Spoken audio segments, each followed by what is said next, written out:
Bab kisah bai'ah, yakni selepas Umar. Kisah bai'ah yakni pernyataan taat setia dan penerimaan seseorang sebagai khalifah, dan persepakatan sahabat atas Uthman bin Affan. Di dalam bab ini ada cerita tentang pembunuhan Umar bin Al-Khattab. Dengan sanadnya Imam Bukhari meriwayatkan dari Amr bin Maimun. Beliau berkata,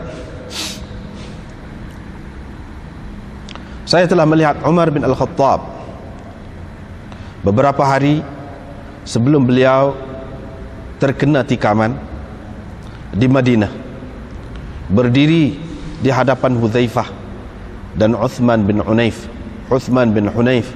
Beliau berkata, apa telah kamu berdua lakukan? Adakah kamu berasa bimbang atau khawatir?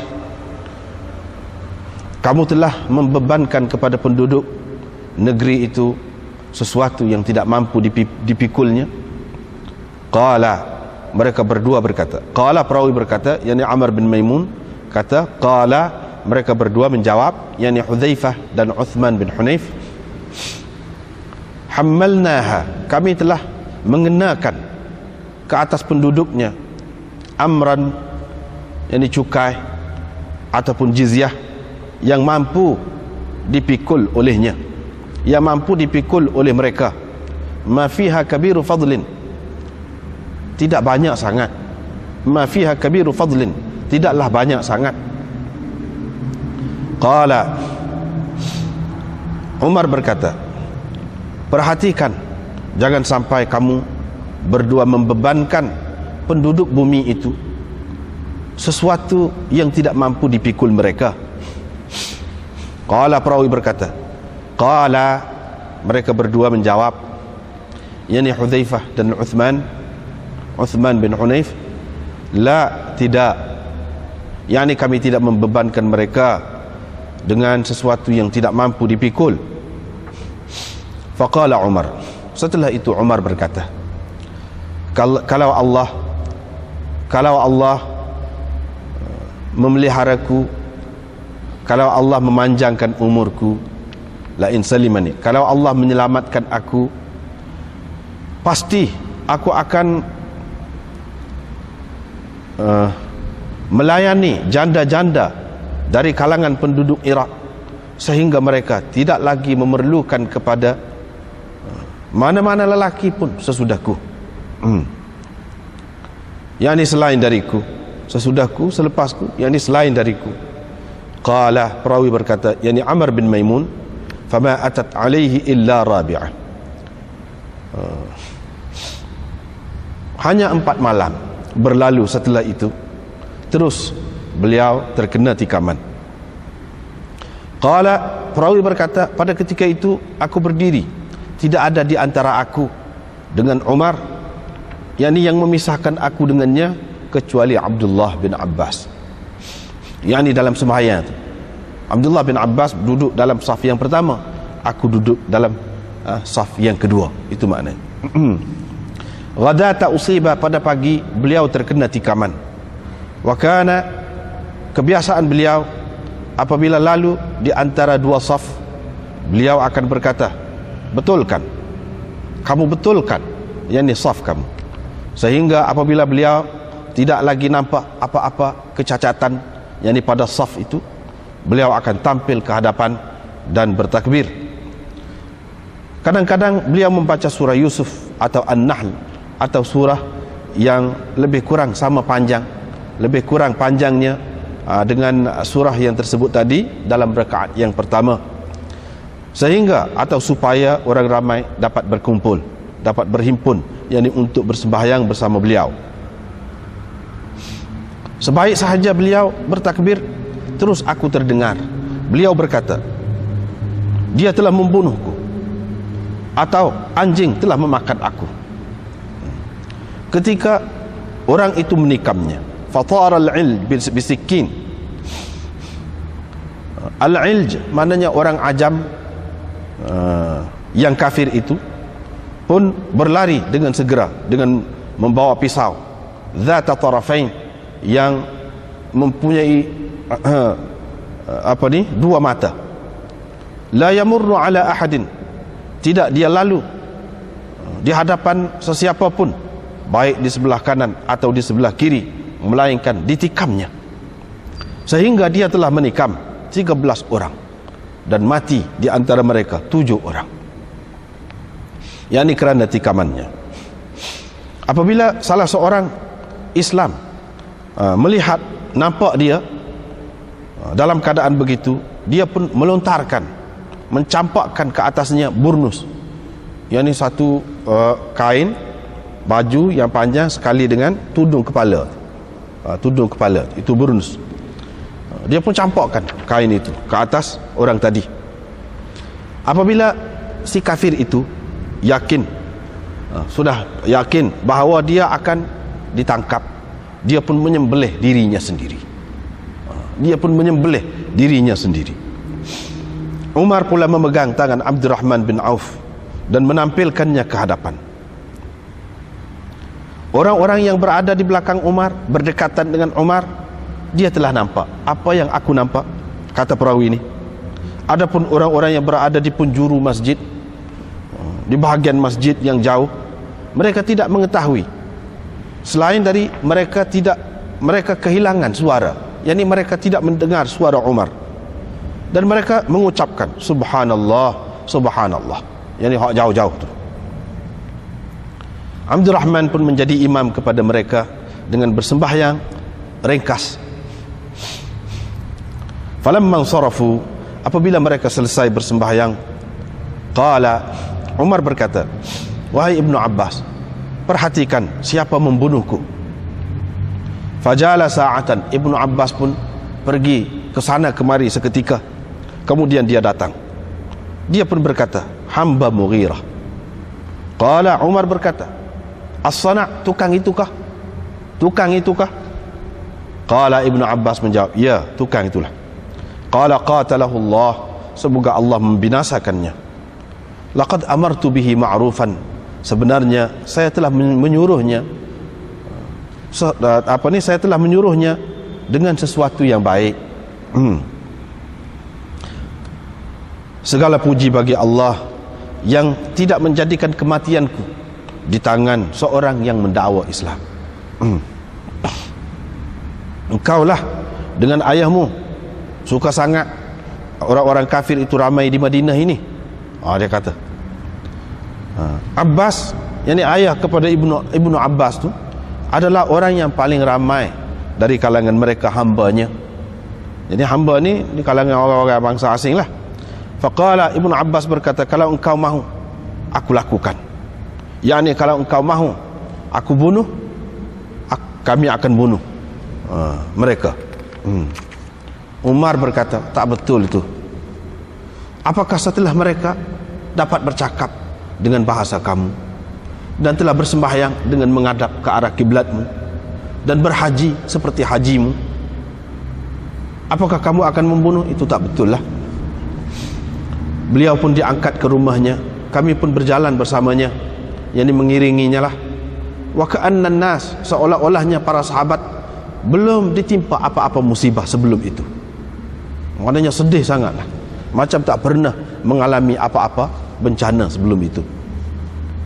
Ada yang berkata, tidak mengapa, tak apa. Ada yang berkata, saya bimbang, saya bimbang terhadap nyawa Sayyidina Umar.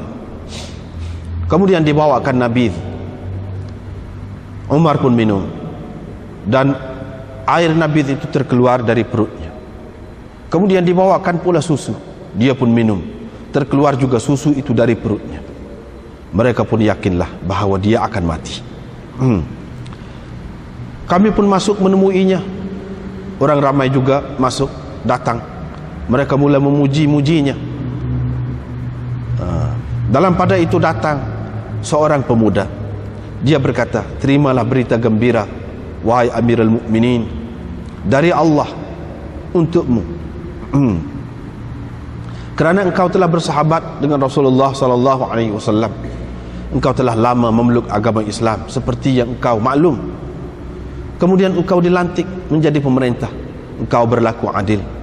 Kemudian akhir sekali, yakni sekarang, engkau mendapat syahadah. Qala, Umar berkata, wadidtu anna dhalika kafafan la alayya wa la liya. Kata dia, kalau kita bahasa kita, aku suka benar dah, kata dia. Muja benar dah aku. Kalau kita kata bahasa Kelantan sedap ni. Akunya muja benar dah. Kalau boleh klik modal pun. Tak ada rugi, tak ada untung, kata dia. Dalam mereka, di dalam jadi pemimpin ni, kalau setara tu pemuja benar dah aku, kata dia.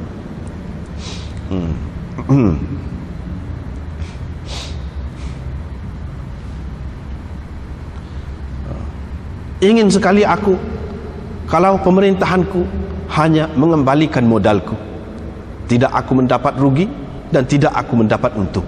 Itu mana. Apabila orang itu pergi, berpaling pergi, anak muda itu berpaling pergi, tiba-tiba Umar nampak kainnya menyentuh bumi, menyentuh tanah. Qala, Umar pun berkata, kamu panggil kembali budak itu kepadaku. Umar pun berkata, wahai anak saudaraku Awah, dia kata, irfa' thawbaka, angkat kainmu itu, kerana dengan mengangkat begitu lebih membersihkan kainmu dan lebih engkau menjunjung perintah Tuhanmu, lebih engkau bertakwa kepada Tuhanmu. Wahai Abdullah bin Umar, kamu perhatikan berapa banyak hutangku. Kamu fikir tengok, perhati tengok berapa banyak hutangku. Mereka pun mengira, mereka dapati hutangnya 86.000 atau lebih kurang itulah. Qala, Umar berkata, kalau harta keluarga Umar dapat menyelesaikannya, maka bayarlah dari harta mereka. Kalau tidak, mintalah dengan Bani Adi bin Ka'ab, yakni keluarga besar dia lah. Kalau harta mereka juga tidak mencukupi, kamu mintalah dengan orang-orang Quraisy. Jangan kamu melampaui mereka kepada orang lain. Kamu tak perlu cari orang lain dah, setakat itu sahaja. Maknanya, fa'addi anni hadzal mal, kamu tunaikanlah bagi pihakku harta ini, yang kamu bayarlah hutang ini bagi pihakku. Pergilah kepada Aisyah Ummul Mukminin, katakan Umar berkirim salam kepadamu. Jangan kata Amirul Mukminin, kerana aku bukan lagi amir kepada orang mukmin hari ini. Katakan Umar bin Al-Khattab meminta izin untuk dikebumikan bersama dua sahabatnya. Abdullah bin Umar pun memberi salam, yakni pergi, ringkas ceritanya pergi dan meminta izin, yakni untuk masuk. Kemudian masuk menemui Aisyah, didapatinya Aisyah sedang duduk menangis.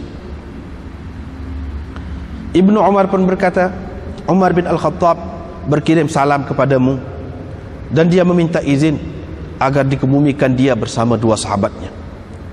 Faqalat, Aisyah berkata, sebetulnya aku memang mahu tempat itu untuk diriku, tetapi hari ini aku akan melebihkannya, mengutamakannya dari diriku sendiri.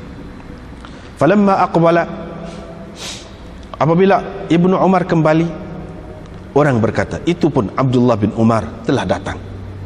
Qala, Umar pun berkata, pada ketika itu dia sedang tidur, sedang baringlah, irfa'uni, angkatkan aku. Dia nak tengok Ibnu Umar balik ni apa cerita.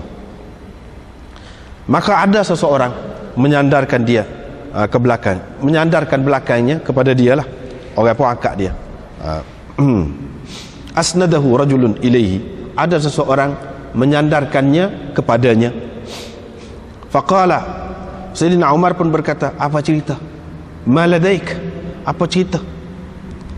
Qala alladhi tuhib, ceritanya ialah seperti yang engkau mahulah, wahai Amirul Mukminin. Dia telah mengizinkan, yakni Aisyah telah mengizinkan. Umar pun mengucapkan alhamdulillah. Tidak ada sesuatu yang paling penting bagiku daripada itu. apabila aku mati nanti, maka bawakanlah aku, kemudian beri salam, yakni kepada Aisyah. Katakan Umar meminta izin. Kalau dia mengizinkan kepadaku, maka kamu masukkan aku. Tetapi kalau dia menolak, maka kamu kembalikan aku ke perkuburan orang-orang Islam. Setelah itu Ummul Mukminin Hafsah dan beberapa orang perempuan dan orang-orang perempuan, ramai orang-orang perempuan datang sambil berjalan bersamanya, dengan berjalan kaki bersamanya. Falamma ra'ainaha, apabila kami nampak dia, kami pun berdiri. Hafsah pun masuk menemui Umar dan dia menangis di sampingnya seketika. Tiba-tiba ada beberapa orang lelaki pula meminta izin. Dia pun masuk ke kawasan ataupun ke bahagian rumah yang khusus untuk orang-orang perempuan. Yani Hafsah tu masuk. Kami masih lagi mendengar tangisannya dari dalam bila dia masuk ke dalam itu. Faqalu, mereka pun berkata, berpesanlah wahai Amirul Mukminin, istakhlif, lantiklah khalifah sebagai penggantimu.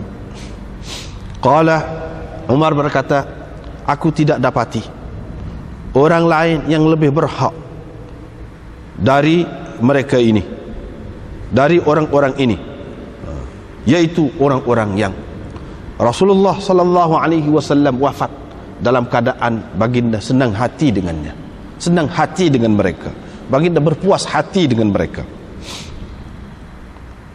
Beliau pun menyebutkan nama Ali, Uthman, Zubair, Talha, Sa'ad, Abdurrahman bin Auf.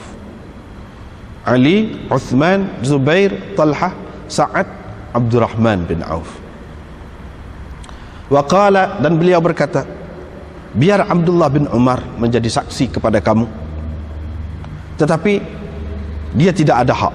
Jangan berikan hak kepadanya, apa-apa hak kepadanya untuk jawatan ini, semacam dia memberi takziah kepadanya, yakni kepada anaknya Abdullah bin Umar. Kalau jawatan ini diperolehi Sa'ad, fahuwa dzak, maka itu baik, maka itu baik, maka dia adalah seorang yang layak untuknya. Kalau tidak, maka sesiapa yang dilantik di antara kamu hendaklah meminta bantuan, meminta pertolongan darinya. Kalau Sa'ad tidak dilantik pun tak apa, orang lain yang dilantik mestilah apa-apa kena tanya dia.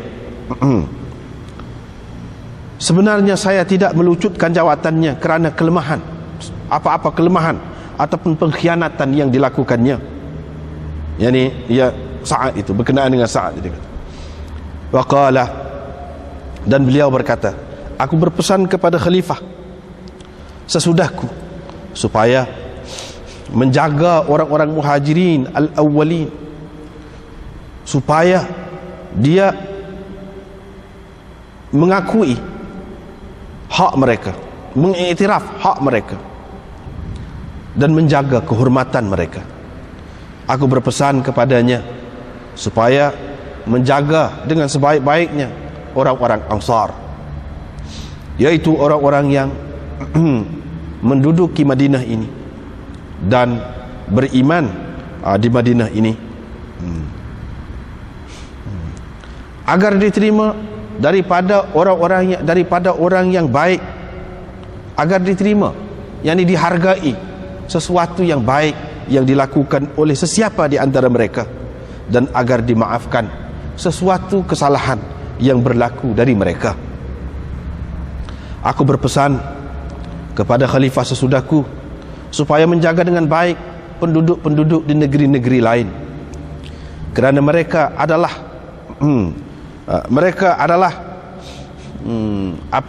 ridul li Islam, pelindung. Mereka adalah pelindung ataupun sayap kekuatan Islam. Wajubatul mal, dan merekalah orang-orang yang membawa harta kepada umat Islam. Wa ghaizul udwan, merekalah orang-orang yang menyebabkan musuh menjadi marah, yang menimbulkan kemarahan musuh. Aku berpesan kepada khalifah sesudahku agar tidak diambil dari mereka kecuali apa yang lebih dari keperluan mereka, dengan suka hati, dengan kerelaan mereka. Dan aku berpesan supaya khalifah sesudahku berlaku baik terhadap orang-orang Arab, terhadap orang-orang Arab, kerana mereka lah orang Arab sejati, orang Arab sebenarnya, dan mereka lah pada asas ataupun punca agama Islam.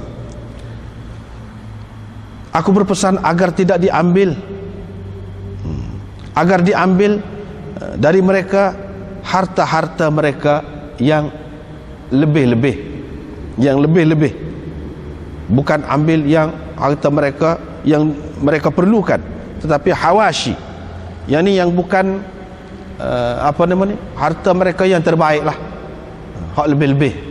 Jangan ambil harta mereka yang utama, dan dikembalikan harta itu kepada orang-orang yang fakir, orang-orang yang miskin di kalangan mereka juga. Aku berpesan juga kepada khalifah sesudahku supaya menjaga jaminan Allah dan jaminan Rasulnya, agar disempurnakan kepada mereka, yakni kepada orang kafir zimmi, apa yang dijanjikan untuk mereka, dan dipertahankan mereka dan dijaga keselamatan mereka. Tidak pula mereka dibebankan kecuali apa yang termampu oleh mereka. Apabila Umar, habis cerita tu, apabila Umar telah wafat, kami pun keluar, yakni membawa jenazahnya. Kami berjalan, yakni hingga sampai ke rumah Aisyah. Abdullah bin Umar pun memberi salam sambil berkata, Umar meminta izin, Umar bin Al-Khattab meminta izin. Aisyah pun berkata, masukkannya. Fa'udkhila, maka dimasukkan Umar. Fa'udhi'a hunalika ma'a sahibai, beliau dikebumikan di sana bersama dengan dua sahabatnya. Dua sahabatnya itu maksudnya Rasulullah dan Abu Bakar. Apabila selesai dikebumikan dia, ijtama'a haula'ir rahd, berkumpullah 6 orang tadi. Abdurrahman bin Auf berkata, serahkanlah urusan kamu, hak kamu kepada 3 orang saja daripada kita. Pilih dalam 6 orang ni, kita pilih 3. Itu maksudnya serahkan kepada 3 tu, maknanya kita pilih 3 daripada kita ni, hak ni. Zubair pun kata, aku berikan hakku kepada Ali. Talha berkata, aku berikan hakku kepada Uthman. Sa'ad berkata, aku berikan hakku kepada Abdurrahman bin Auf. Begitu cerita. Maka Abdurrahman bin Auf pun berkata kepadanya, berkata, ayyukuma tabarra'a min hadzal amr fanaj'aluhu ilayh. Siapa di antara kamu berdua ni menarik diri dari jawatan ini, aku akan serahkan jawatan ini kepadanya. Mana jangan tarik diri lah. Kalau tarik, aku akan bui ke dia, kata dia. Aku akan letak atas dia. Wallahu alaihi wal Islam, Allah menyaksikannya dan Islam menyaksikannya. Yani Islam itu umat Islam. Allah menyaksikan kita ni dan umat Islam menyaksikan kita. Demi Allah, dia akan memerhatikan yang terbaik di antara mereka. Yani pada perhatiannya, yani Abdurrahman kata dia akan memerhatikan, akan perhatikan yang terbaik.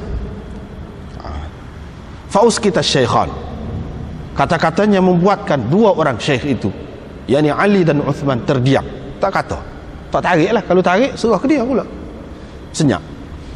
Faqala Abdurrahman, Abdurrahman pun berkata, apakah kamu mahu menyerahkan urusan ini kepadaku? Allah menjadi saksi kepadaku, Allah menjadi saksi atasku bahawa aku tidak akan cuai dalam memilih yang terbaik di antara kamu. Mereka pun berkata, yakni Ali dan Uthman berkata, baiklah begitu. Abdurrahman bin Auf pun pegang tangan salah seorang dari mereka berdua, iaitu pegang tangan Ali, sambil dia berkata, engkau mempunyai hubungan kerabat dengan Rasulullah sallallahu alaihi wasallam, dan engkau telah lama memeluk agama Islam. Seperti yang kau maklum, Allah menjadi saksi kepadamu, Allah menjadi saksi ke atasmu, bahawa sekiranya aku melantikmu, engkau pasti akan berlaku adil. Dan kalau aku lantik Uthman, pasti engkau mendengar dan mematuhinya. Kemudian Abdurrahman pun membawa ke tempat sunyi yang seorang lagi. Dia pun berkata kepadanya seperti itu juga, seperti dia kata kepada Ali itulah, kata kepada Uthman pun lagu itu juga. Falamma akhadha al-mithaq, apabila dia telah berjanji begitu, dia pun berkata, angkat tangan engkau wahai Uthman, angkat tangan. Uthman pun angkat, dia pun berbai'ah kepada Uthman, dan Ali juga turut berbai'ah kepadanya. Setelah itu orang-orang yang berada di kawasan itu pun masuk ke dalam rumah, meluru masuk ke dalam rumah, berbai'ah kepadanya, yakni kepada Uthman. Itu ceritanya. Ini masih lagi cerita manaqib Uthman. Manaqib Uthman, maknanya secara ringkasnya, kelebihan Uthman ini di mana sini kita dapat? Selepas Sayyidina Umar, kat dia lah orang pilih. Tu kelebihan tu. Maknanya orang pilih tu lebih daripada Ali lagi. Mana dia lah hak utama, kelebihan dia lah tu. Bukan senang nak lebih daripada Sayyidina Ali tu pun, tapi dia dipilih sebelum Ali. Itu adalah kelebihan dia. Itu secara ringkasnya. Baiklah, sekarang ni kita nak tengok pula isi dia, isi hadis. Isi hadis ni Imam Bukhari buat mari hadis ni beberapa tempat dalam kitab. Ada ringkas, ada panjang, beberapa tempat dalam kitab dia ni. Jadi kisah bai'ah dan kesepakatan para sahabat atas Uthman bin Affan. Kesepakatan atas Uthman ni tidak pernah berlaku dalam sejarah Islam. Sebenarnya kalau kita kaji sejarah, tak pernah berlaku seperti mana orang sepakat melantik Uthman. Tak pernah berlaku. Mana tak ada kecoh, tak ada apa. Semuanya bai'ah. Sini Imam Bukhari peringkas cerita tu. Sebenarnya sebelum Abdurrahman bai'ah kepada dia tu 3 hari dulu, dia pergi duk tanya, duk selidik. Duk selidik orang ramai, tanya seorang-seorang, apa pendapat antara dua ni, hak mana hak molek. Boleh dikatakan kebanyakannya, umumnya mengatakan Uthman. Uthman, mengutamakan Uthman. Barulah akhirnya dia kata angkat tangan. Mana dia pun bai'ah. Bila begitu Ali pun tahu juga cerita tu, Ali pun turut bai'ah lah kepada Uthman. Maknanya inilah yang Imam Bukhari buat dalam tajuk dia Al-Ittifaq ala Uthman. Kenapakah dia dia tonjolkan, dia highlightkan hak tu? Sebabnya memang tidak pernah berlaku kesepakatan seperti ini dalam sejarah. Dan kepada orang-orang yang mempertikaikan Sayyidina Uthman kemudian, itu cerita kemudian. Kalau nak kira dulu tak ada orang pertikaikan. Semua sepakat. Kemudian tu pun pertikaian itu bukan orang-orang yang berbai'ah kepada dia tu, tapi orang-orang yang tidak bai'ah, orang-orang hak baru-baru, hak jauh-jauh, itulah yang memberontak. Adapun sahabat-sahabat besar, mereka tidak, tetap setia kepada Sayyidina Uthman sampai akhir. Di dalam ni juga ada kisah pembunuhan Umar bin Al-Khattab. Baiklah, ini cerita Umar ni. Amr bin Maimun menceritakan, dia kata, aku tengok Umar bin Khattab beberapa hari di Madinah sebelum dia terkena tikaman. Beberapa hari itu 4 hari lah, 4 hari ceritanya. Dia duduk di hadapan Huzaifah bin Al-Yaman dan Uthman bin Hunayf. Dia kata, apa kamu buat? Yang ini sebab Sayyidina Umar telah melantik mereka berdua ni untuk memungut cukai dan memungut jizyah di bumi Iraq. Itu ceritanya. Apabila mereka ni, Sayyidina Umar ni selalulah gitu, lama-lama sekali dia panggil, dia tanya macam mana keadaan di sana, kamu buat macam mana, adakah Tidak kamu membebankan kepada penduduk negeri itu apa yang tidak mampu mereka pikul? Lamakan kamu bebankan mana dengan bebanan yang tidak mampu dipikul. Mereka kata tidak, kami telah mengenakan cukai ataupun jizyah yang mampu dipikul oleh mereka. Tidaklah banyak sangat, tidak banyak sangat. Dalam riwayat yang lain disebutkan kalau 2 kali ganda lagi pun kami letakkan pun tak apa lagi. Maknanya kurang, makna tidak membebankan langsung. Kalau 2 kali ganda lagi kami kenakan pun sebenarnya masih lagi adil. Tidak kata kami menzalimi mereka. Itu dalam riwayat yang lain.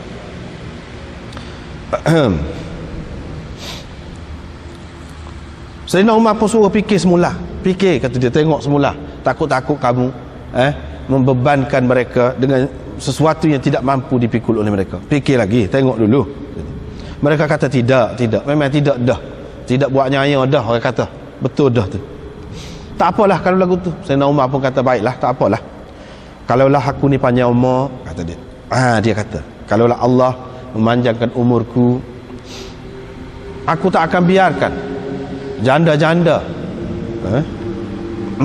janda-janda. Itulah yang zahirnya di sini. Kalau nak mengikut perkataan asal makna armal itu, boleh jadi orang yang tak berkahwin lagi pun, lelaki ataupun perempuan itu boleh dipanggil juga armal. Tetapi di sini lebih sesuai dengan makna janda, perempuan yang kematian suami dia. Sebab apa? Sebab mereka tidak memerlukan kepada seseorang lelaki pun selepasku. Situ menunjukkan bahawa di sini dengan makna janda itu lebih dekat. Maknanya Sayyidina Umar kata kalau dia panjang umur, dia akan membuatkan penduduk-penduduk Iraq yang janda-janda tu tidak akan perlu kepada orang lelaki dah.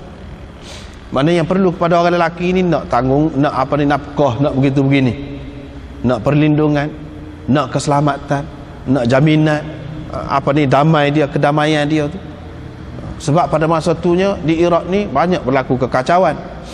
Orang ganggu harta benda orang ganggu perempuan, terutamanya janda-janda. Sayyidina Umar kata dia akan buat penduduk Iraq ni tidak akan perlu kepada lelaki lagi. Sebab apa? Aman, damai. Dan kalau nak kira dari segi duit, dari segi keperluan, aku akan bagi kepada dia tu sehingga dia rasa tak perlu dah kepada orang lelaki. Kalau dia tak siap kahwin pun tak apa. Dia tidak akan perlu lagi kepada orang lain, mana selain aku, pada aku je. Dia kata perawi ini, setelah 4 hari lepas ataupun 4 hari sesudah itu, selepas itu dia pun terkena tikaman. Semasa dia terkena tikaman itu, aku berdiri, antara dia dengan aku tak ada kecuali Ibnu Abbas. Mana Ibnu Abbas ada depan aku, orang lain tak ada. Maknanya dia ni, perawi ni, Amr bin Maimun ni berada dalam saf yang kedua. Dia nak naik dalam saf yang pertama, dia gerung. Itu dalam riwayat yang lain disebutkan, dia gerung. Sebab Sayyidina Umar ni terutamanya duduk di belakang dia tu, saf yang pertama, dia perhati betul. Kalau silap dia pukul, dia betul. Lepas tu mengikut arahan Nabi SAW pun, dia kata liyalini minkum ulul ahlami wan nuha, hendaklah mengiringiku, berada di belakangku orang-orang yang bijaksana, yang cerdik-cerdik. Sebab itu gambaran itu sebenarnya simbolik kepada masyarakat Islam. Hak duduk selepas pemimpin tu kena hak cerdik, hak bijak, sebab dia lah yang akan ganti pemimpinnya. Macam dalam kes ni, bila Sayyidina Umar tu rebah jatuh, hak nak ganti dia jadi tu imam tu, kalau duduk di belakang macam mana, susah lah. Ni Abdul Rahman duduk di belakang dia. Dalam hadis ini dia kata Amr bin Maimun tu tak ada aku di antara dia kecuali Abdullah bin Abbas. Macam Abdullah bin Abbas duduk di belakang Sayyidina Umar betul. Boleh jadi juga duduk di belakang betul-betul. Ataupun maksud dianya, dia berada dalam saf yang kedua dan dia di belakang Ibnu Abbas. Walaupun Ibnu Abbas tu tidak betul-betul di belakang Umar. Hak di belakang betul-betul Umarnya mungkin Abdul Rahman bin Auf ataupun orang-orang yang besar lagi. Nak ceritanya dia dekat lah dengan Sayyidina Umarnya dekat tu pada peristiwa tu dalam semaya subuh. Ni peristiwa ni berlaku pada waktu pagi, yang ni subuh. Ghadata usiba, pada pagi beliau terkena tikaman itu. Dianya biasa, dianya apabila dia lalu di antara dua saf, dia akan kata betul saf, sehingga dia tidak nampak dah apa-apa kecacatan, kekurangan. Barulah dia tampil ke hadapan dan bertakbir. Kadang-kadang dia baca surah Yusuf ataupun An-Nahl ataupun surah lebih kurang panjang itulah. Tujuannya supaya orang ramai dan berkumpul dan semaya sekali. Jadi baca panjang itu, mari lewat sikit pun dah lagi. Begitulah kebiasaannya. Mana panjang itu baca tu. Sehingga atau supaya orang berkumpul. Sebaik saja, maknanya selepas saja dia bertakbir, aku dengar dia kata, yang ni ada orang membunuhku, ataupun anjing telah membunuhku. Dia kata anjing telah membunuhku ketika orang itu menikamnya. Lepas pada tikam itu kena 3 tikaman. Kena 3 tikaman. Setengah riwayat menyebutkan 5 tikaman. Mungkin adalah kecil-kecil berkali. Hak 3 tu hak besar. Lepas tu dia larilah. Ilj itu maknanya orang kafir, terutamanya dari Ajam, dari bangsa Ajam, bukan Arab. Itu yang dipanggil ilj. Jamaknya uluj.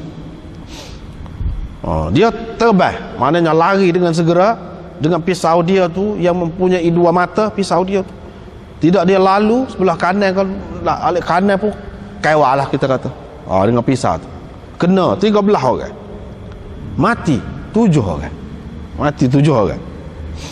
Apabila ada di situ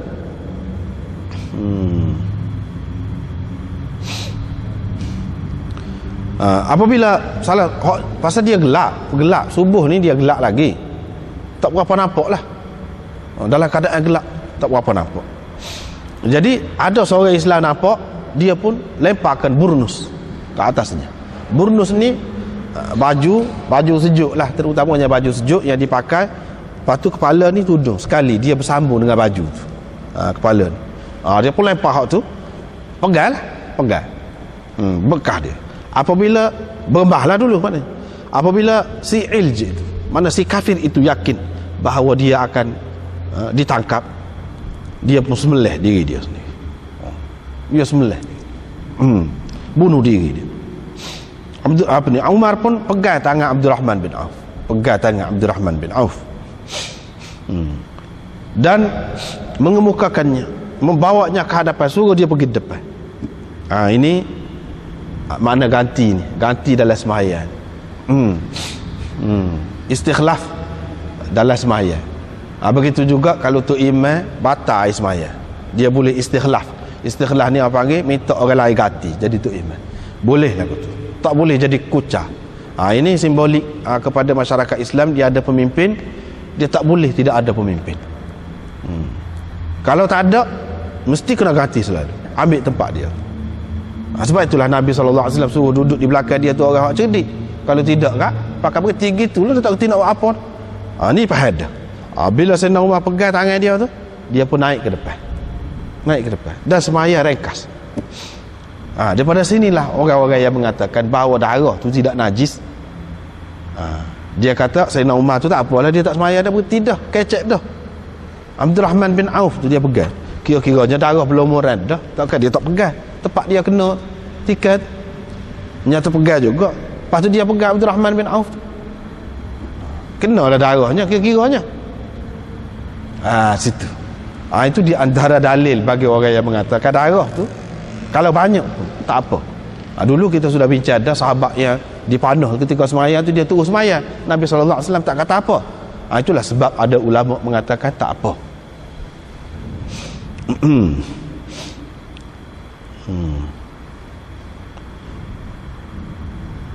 Orang yang duduk dekat tu, kata perawi ni, Ammar bin Maimun ni, dia nampak lah supaya aku nampak tu, apa yang aku nampak tu. Hak duduk jauh tu tak kira lah.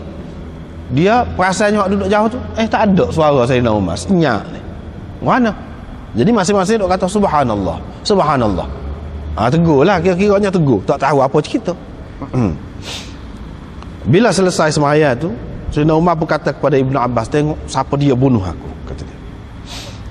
Ibnu Abbas pun pergi mari sebentar, lepas tu mari dia kata hamba Mughirah. Sayyidina Umar pun kata tukar. Dia kata tukar itulah. Dia pun qatalahu Allah, semoga Allah membinasakannya. Aku sebenarnya suruh dia benda molek, kata dia. Dia sebut gapo dia Sayyidina Umar kata dia suruh benda molek tu. Gapo dia? Iaitu ceritanya dalam riwayat yang lain, Mughirah ni dia kenakan bayaran kepada hamba dia ni 100 sebulan, 100 dirham sebulan. Kena bayar kepada dia. Sebab dia hamba, kena bayar kepada dia sebab dia ni tukar pandai. Tukar apa dia? Tukar besi. Tukar besi. Dia tukar ukir juga dia ni. Tukar ukir, pandailah dia. Jadi beberapa hari sebelum tu dia berjumpa dengan Sayyidina Umar. Dia mengadu hal lah. Dia kata banyak Mughirah ambil tu. Sayyidina Umar kata kamu tukar banyak hasil sebanyak tu tak apa dah, dia kata. Sayyidina Umar kata. Jadi dia naik marah, dia berdendam dengan Sayyidina Umar. Itu di antara sebabnya lah. Di antara sebabnya. Ada juga ulama yang mengatakan dia ada perancangan lain sebenarnya nak bunuh Sayyidina Umar. Tapi waktu tu adalah salah satu sebab yang menambahkan lagi kemarahan dia lah. Mempercepatkan lagi berlakunya kejadian itu. Dan ada lagi dalam riwayat yang lain disebutkan Sayyidina Umar pernah juga jumpa dengan dia beberapa hari sebelum tu. Sebab dia pandai buat kisaran, Sayyidina Umar pun kata kamu boleh buat kau kisaran untuk aku. Dia pun kata boleh, dia kata saya akan buat kisaran, kata dia, untuk Tuhan, kata dia, yang mana seluruh dunia akan ingat sampai bila-bila, kata dia. Umar pun kata kepada orang sekali dengan dia, dia ni macam ancam aku. Dia kata gitu. Itulah hak dia kata ni, sebenarnya aku suruh benda molek dia. Molek dah aku kata tu, tidak beban, tidak berat tu sebanyak tu.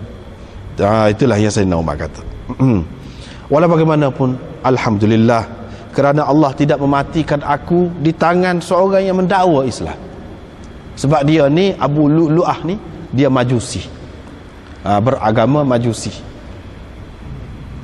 tidak mati di tangan orang Islam. Waktu mujulah, alhamdulillah, ke mana-mana pun. Abu Lu'lu'ah.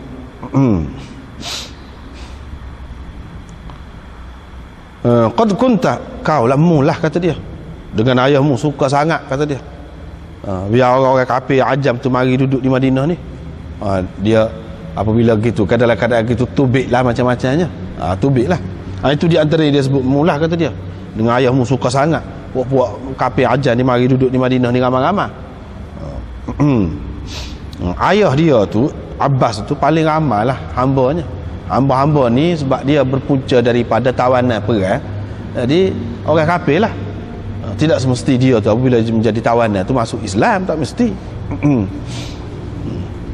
Ibnu Abbas pun kata oleh kerana dia macam kecewa lah, dan Sayyidina Umar kata gitu sebab nyabit dengan dia. Kalau engkau nak, aku nak buat, kata dia. Maksud dianya, kalau engkau nak aku bunuh, aku akan bunuh. Sayyidina Umar kata tak betul tu, tak betul tu. Ni sekali lagi kita jumpa malam ni, baru ni kita jumpa dah kadzabta dalam istilah hadis ini tidak semestinya makna kamu dusta. Kamu dusta, tidak. Kadzabta dengan makna akhta'ta, ma asabta. Itu dengan makna ma asabta, kau tak kena tu. Kata lagu tu. Yani ba'dama takallamu, yani dengan takdir haraf istifham. Dibuang tu. Ba'dama takallamu bilisanikum, adakah kamu akan bertindak begitu sesudah mereka pandai bercakap dengan bahasa kamu, erti bahasa Arab ke apa dah. Apa yang dia sebut erti bahasa Arab, ada kelebihan lah dari erti bahasa Arab kan? Lebih dekat lah dia dengan Islam. Nak faham hadis Nabi, nak baca Quran, nak apa pun mudah lah kalau nak kiranya. Ataupun dia sudah Islam dah, pandai kecek Arab, itu lebih sesuai. Yang kedua ni, dan mereka bersemayam dengan menghadap kiblat kamu dah, haji seperti kamu dah. Cuma dia ni bangsa ajam, dia ni hamba. Kamu nak bunuh, tak kena. Buat apanya? Lepas tu tak apalah, dibawalah dia ke rumahnya. Bila dibawa ke rumah dia tu, kami pun pergilah bersamanya, turut dia lah. Memang sedih lah keadaan orang Islam, macam tak pernah mereka tu ditimpa kesusahan sebelum itu, tak pernah mereka ditimpa bencana sebelum itu. Macam itulah keadaan mereka, sedih sekali. Ada yang berkata ini untuk menenangkan keadaan lah, dengan harapan yang baik. Tak apa, insya-Allah tak apa. Dia kata. Ada yang kata teruk kena tu, aku bimbang. Ada yang kata bimbang lah makan mati. Dia kata begitu. Macam-macam lah ni kata gini. Maksud apa ni, perawi ni dia nak cerita macam-macam lah. Ni kata lagu ni kata lagu ni. Begitu. Ini kerana terharu dan bercelaru fikiran lah masing-masing tu. Tu kata gini, ni kata gini. Lepas tu dibawakan nabith kepadanya dan beliau pun minum nabith. Ini satu perkara. Setengah-setengah orang dia mengkritik mazhab Imam Abu Hanifah. Dia kata mazhab Imam Abu Hanifah ni bagus, molek. Tapi ada sekar. Apa dia? Dia kata arak boleh minum. Boleh minum arak. Arak tu apa dia? Hak kata Imam Abu Hanifah kata boleh minum tu nabis lah. Nabis dia faham arak. Mazhab Syafi'i molek tapi ada sekar. Hak tak molek dia kata. Ni orang-orang yang kritik lah, orang yang kritik, orang tak reti kritik. Apa dia? Dengan anak sendiri boleh nikah. Dengan anak sendiri boleh nikah. Kok mana anak sendiri boleh nikah? Sebab mengikut mazhab Syafi'inya, kalau anak tu anak zina boleh. Jadi mengikut mazhab Imam Abu Hanifah dan mazhab ramai lagi orang lain, dia kata tak boleh. Walaupun anak zina pun. Kalau anak seseorang cerita tak boleh nikah. Mazhab Syafi'i tak. Hak tak bolehnya anak sah. Begitu. Hak tu tidak panggil anak mengikut syarak, mengikut dia lah. Itu pendapat masing-masing lah. Ini orang yang kritik dia kata gitu. Jawapannya sini, cuba tengok sini. Dekat nak mati ni Sayyidina Umar, orang bawa nabis kepada dia, dia minum. Apakah kita nak faham nabis ni makna arak? Teruk lah lagu tu. Sebab tu Imam Abu Hanifah kata nabis tak boleh minum tu pun nabis macam mana? Ni dia keliru masalah bahasa lah. Kita sudah jelas dah sebelum pada ni. Macam tuak kita kata. Tuak tempat kita ni tak apalah tuak. Tapi kalau alik Kedah tu kata tuak tu mana arak? Tuak kita ni dia panggil nera. Sana. Ini masalah istilah. Kita jangan kelirukan. Kita jangan kelirukan. Apa ni masalah istilah? Zaman tu orang guna dengan makna gap. Walaupun zaman lain orang guna dengan makna lain, itu lain cerita. Kita kena faham lah. Serupa juga kita duduk biasa tazkirah ni makna tekek.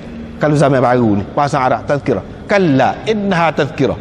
Tidak, ni tekek. Takkan nak terjemah lagu tu. Tazkirah tu pakai dengan makna asal lah. Makna peringatan. Bukan dengan makna tekek. Begitulah juga ni. Tak timur. Ni nabis ni hakikatnya air. Satu bentuk, satu cara pemulihan air. Air yang payah, kalau dibubuh beberapa biji buah tamar kering, dia akan berubah air tu jadi manis sikit. Sekadar tu je nabis ni. Sekadar tu. Dia tidak jadi gelegak, jadi arak. Tak sampai ke situ. Kalau sampai ke situ, mana boleh. Apalagi dekat nak mati ni, adakah patut diberi kepada Sayyidina Umar? Dia minum. Keluar nabis itu dari perutnya. Kemudian dibawa susu pula, dia minum. Keluar pula dari perutnya. Mereka pun yakinlah. Sahabat-sahabat ada situ. Mati sekali ni, mati dah lah. Sekali ni nak wadah lagu tu. Fadakhalna alaih. Kami pun pergi. Mana ramai lah orang lain-lain pun pergi ke rumah dia tu. Orang ramai pun mari. Dan mereka pun pujilah, duk pujilah. Begitulah orang ni. Pemimpin ni kalau selagi ada dia tak berapa sebut mana temeak orang. Semasa ada tu tak itu tak cara mana. Tidaklah itu, tapi apabila mati hang barulah sebut. Ataupun apabila nak mati. Tapi di zaman itu memang pun dia cara dah kira-kiranya. Cumanya apabila dekat nak mati ataupun lepas mati lebih-lebih lagi lah. Lebih-lebih lagi lah. Mereka pun puji. Kita kata saat ni kalau orang lain. Kalau orang lain biasanya gitulah. Hak ni pun lebih-lebih lagi lah pada masa tu.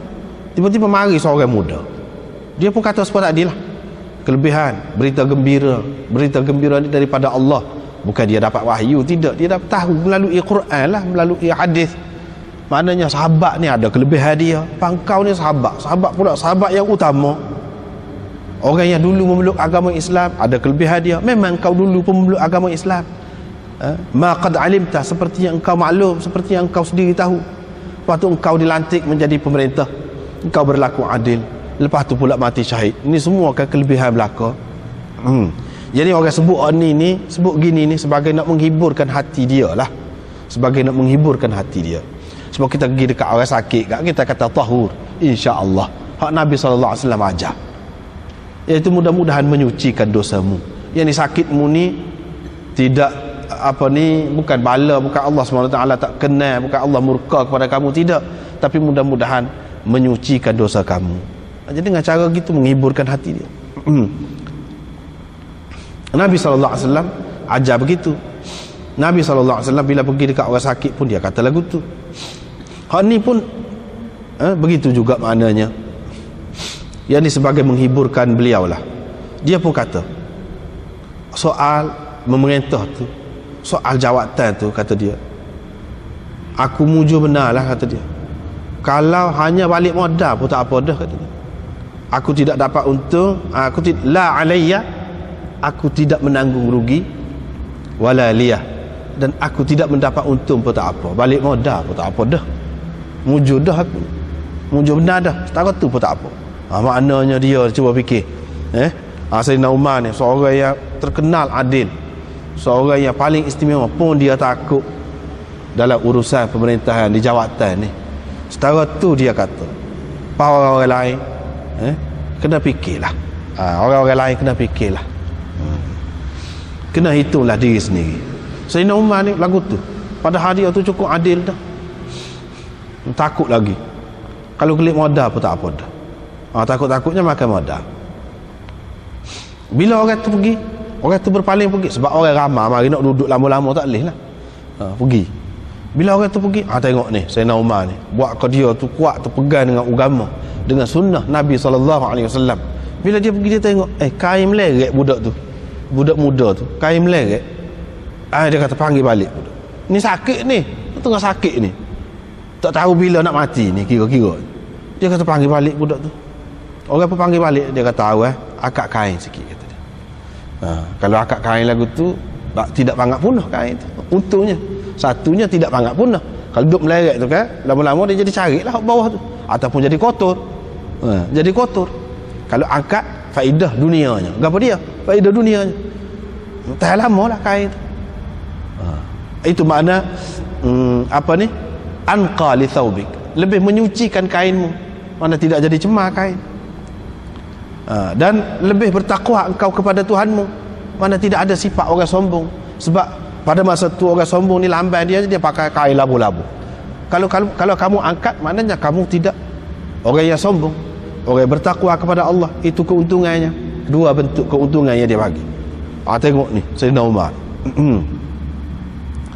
Ini anda teringat kepada cerita Imam Abu Yusuf. Dekat dia nak mati dah, nak mati.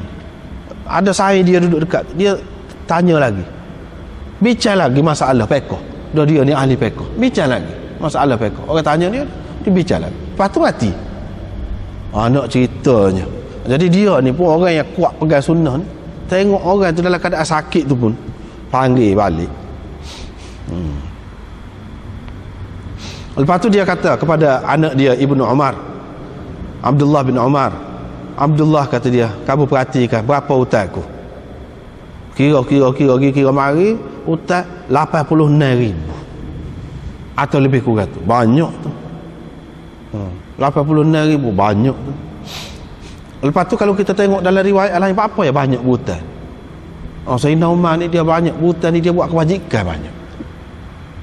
Dia buta tu, dia buat kebajikan, dia tolong orang, dia beri kepada orang miskin, kepada anak-anak yatim, gitu. Itu cara dia lah.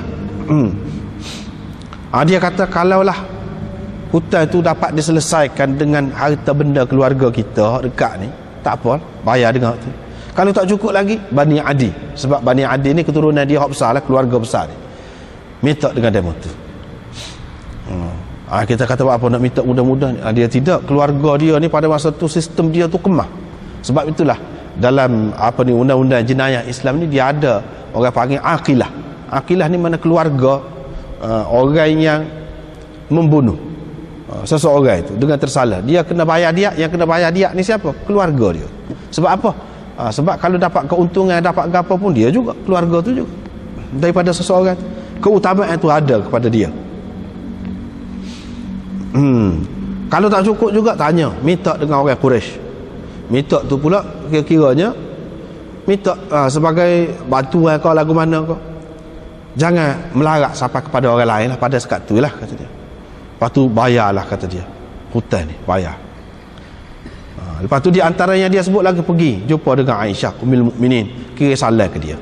Faqul yaqra'u alayki Umar as-salam. Yaqra'u alayki Umar as-salam. Ada berapa kali dah kita jumpa lagu ni hadis yang seumpama ini.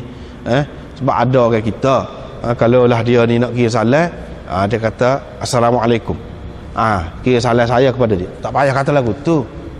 Tengok Sayyidina Umar ni, dia kata kira salam kepada Aisyah, dia tidak kata assalamualaikum, kira salam kepada dia. Banyak, berapa kali dah kita jumpa dalam hadis ni. Bukan sekali ni ya, banyak tempat, tak payah sebut tu. Kata kira salam tu maklum dah, maklum dah. Salam kita kepada dia assalamualaikum, tu.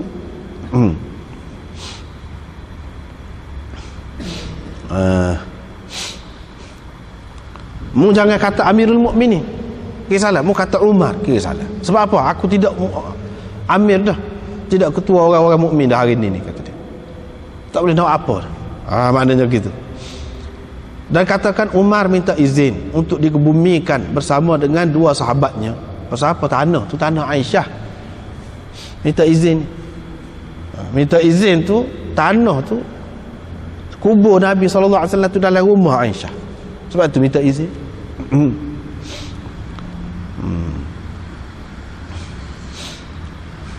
Apa-apa yang minta situ tu, dia kira-kiranya berdasarkan hadis-hadis yang lain, ada dah isyarat, ada dah Nabi SAW sebut, maknanya dia ni akan bersama dengan Nabi SAW.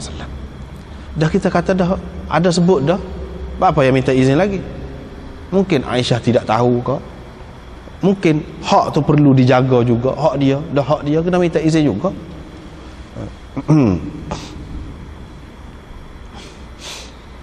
Untuk dikebumikan bersama dengan sahabat-sahabat dia. Aisyah pun kata, dulu aku duduk kiranya nak untuk diri sendiri, tapi hari ni aku akan utamakan dia daripada diri aku, kata dia. Aku akan utamakan dia lebih daripada aku hari ni. Lepas tu bila Ibnu Umar tu balik, orang pun kata, muka dia duduk tunggu ni, lagu mana keputusan. Ibnu Umar pun balik, orang pun kata, tu Ibnu Umar balik dah tu, dia pun kata angkat aku, kerana bagi dia penting tu, walaupun sakit akak, kata dia. Orang pun akak sandar lah, sandar dia tu. Kalau tidak jadi rebah, ada orang akak dia duduk alik belakang lah, sandar, dia menyandar kepada satu orang. Bila sampai dia pun kata, apa cerita? Orang Ibnu Umar pun kata, yang kau sukalah, yang kau naklah, hak itulah yang dapat. Sayyidina Umar pun kata, alhamdulillah, tidak ada sesuatu yang lebih penting bagi aku daripada hak tu. Hak tu paling penting, kata dia. Apabila aku mati nanti, kata dia, kamu bawa aku dan beri salam dulu, kata dia. Beri salam pula dan minta izin pula. Royak kata Umar minta izin. Kalau dia izin, baru buat masuk. Kalau tidak, hantarkan aku pergi kepada perkuburan orang-orang Islam yang lain. Itu dia kata. Bapanya dah minta izin dah sebelum kata tu. Dia takut Aisyah tu jadi nak melera ke dia sebagai khalifah, moga masa hidup, nak jaga hati dia, moga dia sakit, kena tikar ni, takut nak melera. Apabila mati, tak ada adalah nak melera tu. Takut berubah fikiran kau, mana tahu. Kalau tidak sabit nak melera pun takut berubah fikiran, mana tahu. Hak dia. Sebab itu dia suruh minta izin pula. Begitu beraluhnya.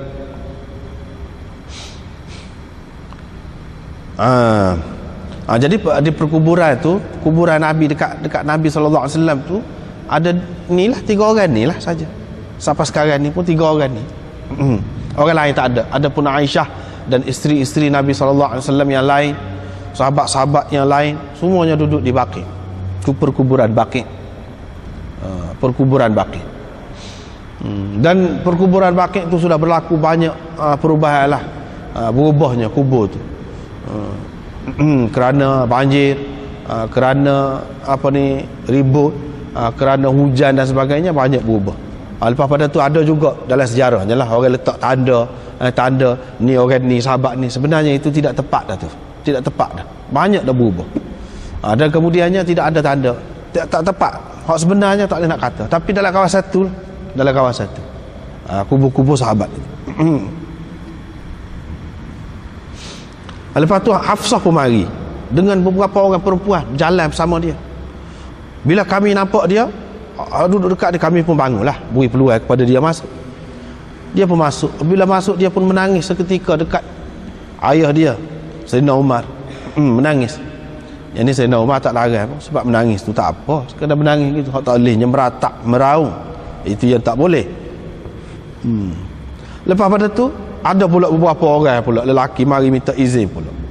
Bila minta izin tu, Hafsah ni pun masuklah ke dalam bilik lah. Kita kata masuk ke dalam bilik.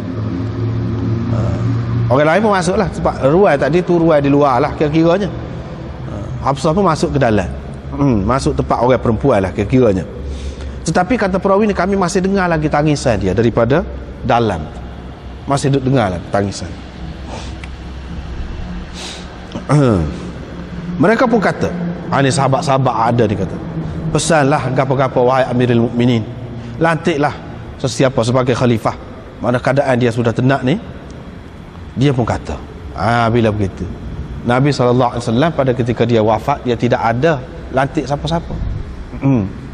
Tidak ada. Bila Sayyidina Abu Bakar, dia lantik Umar. Tu. Bila Umar ni orang minta dia lantik, dia tidak lantik satu orang lagu tu, tidak. Tetapi dia kata 9 orang. Dalam 9 orang ni kamu pilihlah siapa.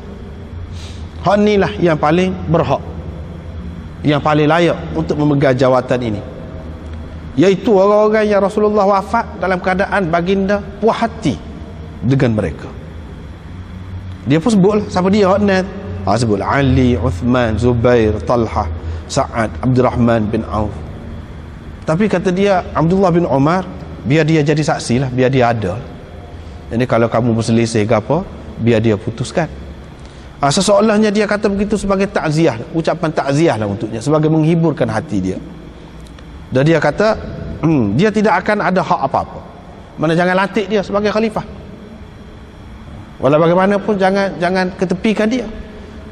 Jadikan dia sebagai saksi. Seseolahnya Sayyidina Umar kata begini sebagai takziah lah, menghiburkan hati dia. Dia tidak diberikan hak, padahal kalau nak kira dia layak juga, di antara yang layak, tetapi tak ada. Kalau tak ada langsung sampai nak menghadiri mesyuarat tu pun maknanya tak ada juga, mana sedih benar lah kira-kira. Jadi dia kata sekadar menyaksikan mesyuarat, itu dia tak apa. Ini sebagai takziah lah kepadanya. Lepas tu dia kata, kalau jawatan ini kena, boleh ke Sa'ad? Kata dia, betul dah, kata dia. Dia seorang yang layak. Kalau tidak kena ke dia lah, tidak boleh ke dia, tidak jatuh ke dia, siapa-siapa lah yang dilantik, kata dia, kena minta tolong dengan dia, kena tanya pendapat dia apa-apa nak buat, jangan tinggalkan dia. Sebab apa yang dia sebut Sa'ad itu? Sebab takut-takut orang keliru. Dulu dia pernah lucutkan jawatan Sa'ad itu sebagai gubernur di Kufah. Malam baru ni kita sudah sebut dah, Sayyidina Umar lucutkan jawatan tu. Sebab apa? Sebab komplain lah banyak daripada penduduk Kufah. Dia kata, saya lucutkan jawatan dia tu bukan kerana apa-apa kelemahan dia, atau bukan kerana dia melakukan apa-apa pengkhianatan. Tak ada. Tetapi itu maknanya tuntutan dalam pentadbiran pemerintahan biasalah berlaku macam tu. Lucutkan orang ni letak sana, pegang jawatan lain pula, Lepas tu orang ni lucukkan letak lain biasa. Bukan kerana kelemahan dia. Dia takut-takut orang kata tidak layak pula dia ni, sebab tu Sayyidina Umar lucukkan jawatan dia dulu. Tidak kerana tu. Dia memang layak. Lepas tu dia pun pesan secara umum lah. Pesan secara umum lah. Sebelum pergi kepada hak ni, kita nak cerita satu riwayat yang biasa juga disebarkan dalam masyarakat kita ni. Ada tersebut dalam Al-Isti'ab umpamanya. Dia kata Ibnu Abbas pernah bersama dengan Umar. Dia tanya Sayyidina Umar, siapa dia kah hak layak jadi khalifah ni? Dia pun sebutlah. Dia pun sebut, rekah cerita dia sebutlah. Bagaimana dengan Ali? Dia kata Ali ni beri gora, kata dia, beri berjenaka, tak boleh, dia tak sesuai nak jadi khalifah. Ataupun dalam riwayat yang lain disebutkan, kalau lantik Ali, dia akan beri kuasa kepada puak-puak Bani Hashim, puak-puak dia, jadi tekan orang lain. Itu sah. Kalau Uthman, Ibnu Abbas tanya, Uthman ni kalau dia naik merintah, kalau dia dilantik jadi pemerintah, dia akan beri jawatan-jawatan penting tu kepada keluarga Abi Mu'aid. Malam baru ni kan kita sudah bincang tentang Walid bin Uqbah bin Abi Mu'aid. Walid iaitu adik-beradik seibu dengan Sayyidina Uthman. Baru ni kita sudah bincang dah panjang dah tentang Walid itu.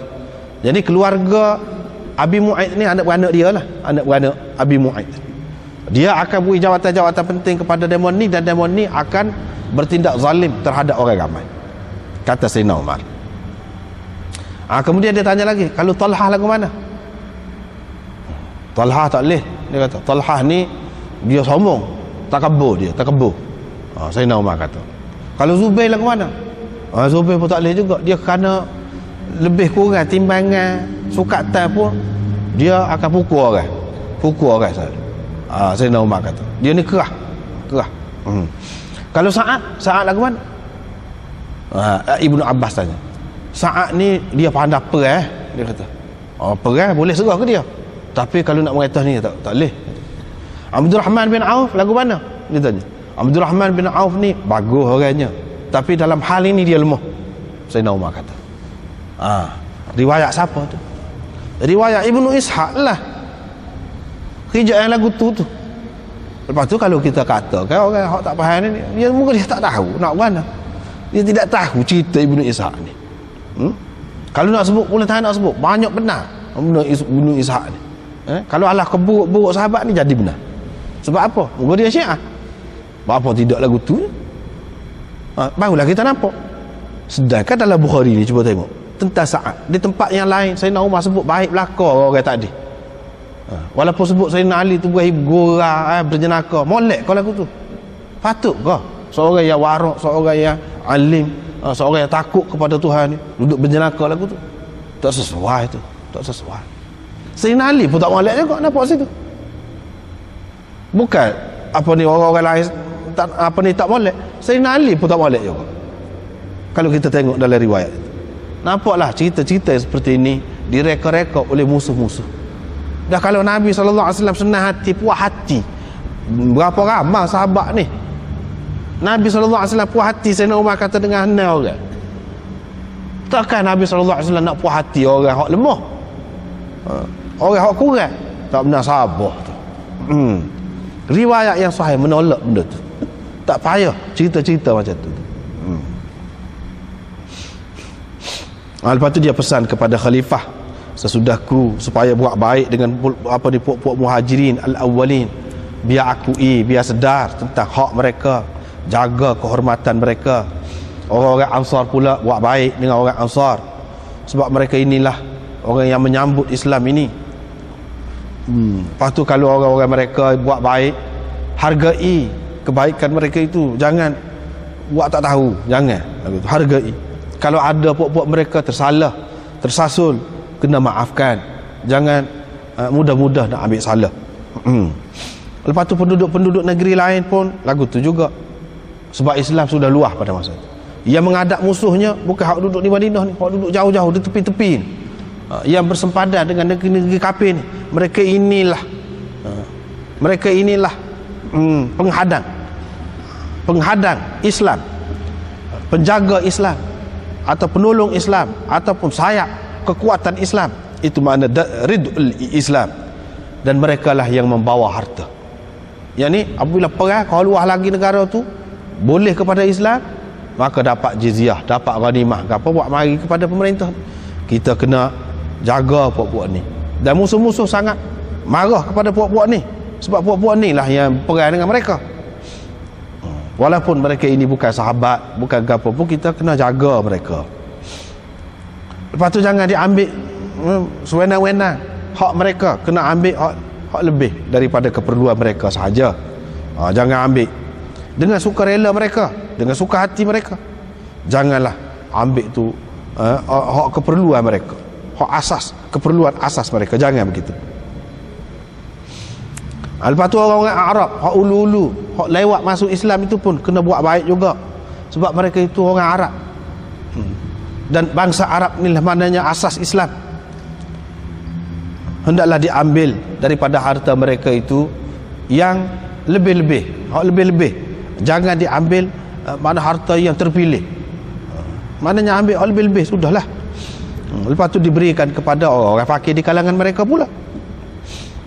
Lepas tu orang kafir zimmi, aku pesan kepada pemimpin, ingat bahawa jaminan Allah tu untuk keselamatan mereka dan jaminan Rasulnya, kena sempurnakan janji yang dibuat dengan mereka.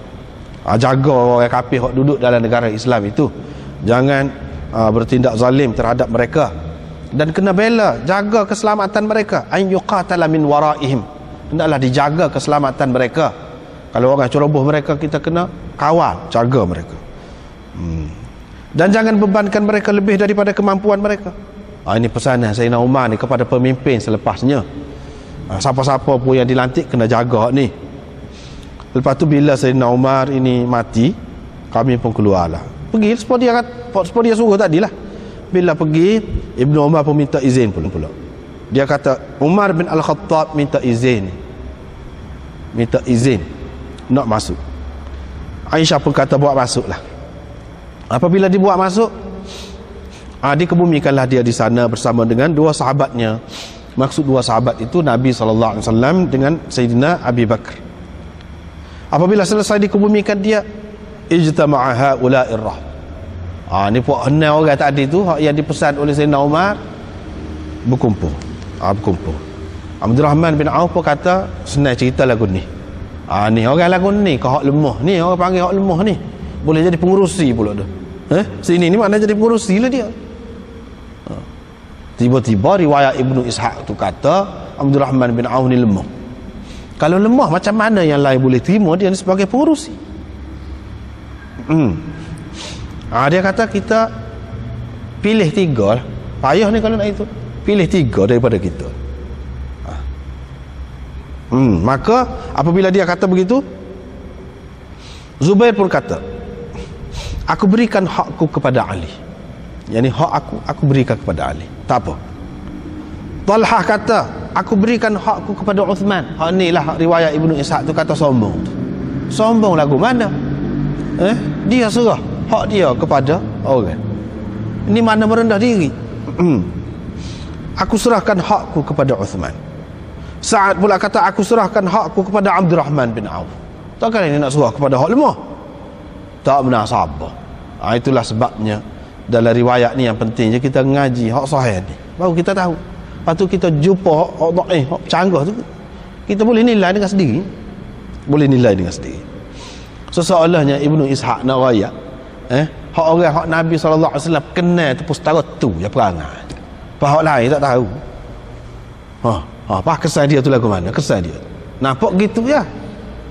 Dia bui, dia makan tu apa ji, dia makan nampak gitu ya sekali lalu, tapi sebenarnya dia nak ke dia nak ke tu ni setara hak Nabi kena ni, masa dia nak mati dia kena ni hak ni setara ni, hak lain tak tahu. Inilah perangai apa-apa ni. Abdul Rahman bin Auf kata gini, siapa-siapa kata dia di antara kamu berdua ni yang tarik diri, aku bui ke dia, aku letak atas dia. Kalau tarik diri, aku letak atas dia. Jadi senyap dia tu, dua tu. Kalau tarik diri dia nak letak. Senyap, tak kata apa. Dia kata Allah dan Islam, yakni umat Islam menyaksikan. Menyaksikan dia kata gini ni sungguh.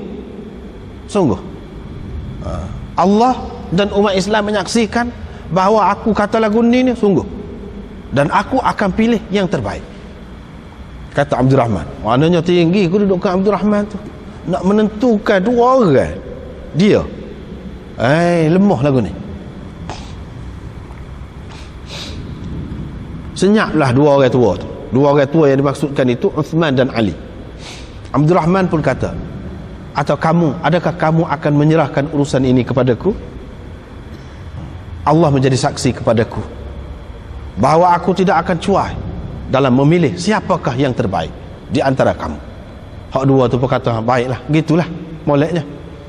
Tak apalah. Mereka ceritanya hak tadi, Abdul Rahman bin Auf pun pegang tangan Ali. Dia kata, mu memang keluarga dekat dengan Nabi SAW, lama Islam, sepamu tahu sendiri.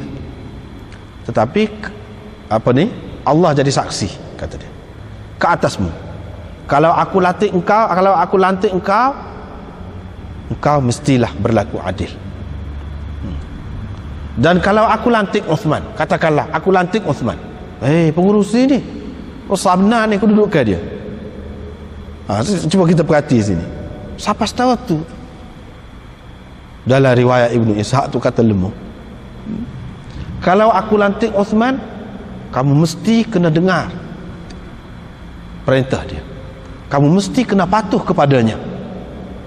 Ali terima, tak apa. Lepas tu dia pun bawa seorang lagi tu, Uthman tu maksudnya, pergi tempat sunyi. Hak tadi pun dia bawa seorang-seorang lah. Mana bawa seorang-seorang, kata lagu tu juga. Maknanya kalau aku lantik Ali, kamu mesti dengar arahan dia dan kamu mesti patuh kepadanya. Tak apa. Lepas tu mereka ceritanya, dia pun bila dia sudah berjanji begitu dengan kedua-dua mereka tadi, dia pun kata angkat tangan, dia pun bayar. Ini hak mereka cerita. Seperti yang kita kata tadilah, sebenarnya sebelum bai'ah ni 3 hari Abdul Rahman bin Auf pergi siasat, tanya orang tu, tanya orang ni, siapa di antara dua ni hak mereka lebih suka. Jawabnya umumnya boleh katakan keseluruhan, kalau ada pun sedikit ia mengatakan Ali lebih. Hak lain boleh katakan semua kata Uthman hak lebih patut. Itu pada masa tu, pada masa tanya-tanya tu. Setelah dia bai'ah, semua meluru masuk bai'ah belaka. Hak kata Ali lebih pun, lebih baik pun, semua juga bai'ah. Tak ada kecuali. Itulah Imam Bukhari buat tajuk ni, kesepakatan para sahabat dalam melantik Uthman bin Affan. Ini adalah satu keutamaan, satu manqabah, manaqib, salah satu manaqib kepada Sayyidina Uthman, iaitu tidak ada perselisihan pendapat dalam melantik dia seperti mana orang-orang lain. Kalau Sayyidina Sayyidina Abu Bakar nampak ada juga mula-mula tu kecoh juga sikit. Kalau Sayyidina Umar tidak nampak ada kecoh, sebab Sayyidina Umar sudah kata dah dia selesai, dan memang dia pun paling layak pun pada masa tu. Nak tunjuk siapa lagi? Orang tak ada khilaf. Tetapi ni ramai ni hak lebih kurang ni nampak. Setara tu pun orang lantik, orang terima Uthman. Zaman Sayyidina Ali seperti kita sudah maklum, tak sepakat. Di zaman Muawiyah dia pun naik, bukan sepakat selalu. Bukan sepakat tu, maknanya setelah berlaku berapa banyak kekecohan dan kekacauan, barulah. Tak pernah dalam sejarah ni seperti Sayyidina Uthman. Itu adalah keistimewaan dan kelebihan dia. Hak itulah Imam Bukhari nak ayat sini dalam manaqib Uthman bin Affan. Habislah situ. Kemudian kita masuk pula kepada manaqib Ali bin Abi Talib. Seperti sekat itulah. Wallahu a'lam.